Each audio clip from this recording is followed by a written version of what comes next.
Network News. Binigyan ng gradong 2 at 3 mula sa 10 grado si Pangulong Ferdinand Bongbong Marcos Jr. ng grupong National Federation of Sugarcane Workers o NFSW at ng Kilusang Mayo 1 o KIMYO kaugnay ng kanyang State of the Nation Address.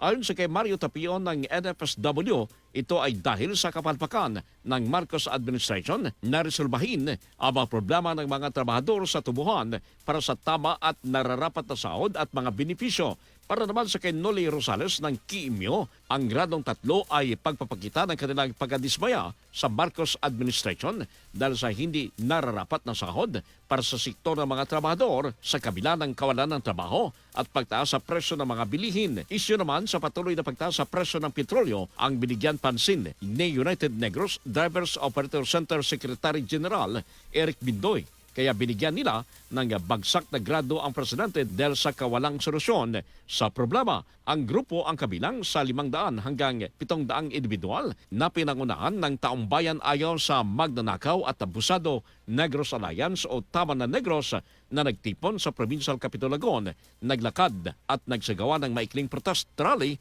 sa harap ng Bacolod Government Center replica sa Bacolod Public Plaza kasabay ng suna ng presidente kahapon. Nagtapos naman ang protesta na mapayapa at walang naiulat na untoward incidents. Para sa suna ng Pangulo, ang ikalimang yugto, special coverage kasama mo sa RMN Bacolod. Radyoman Albert Hener.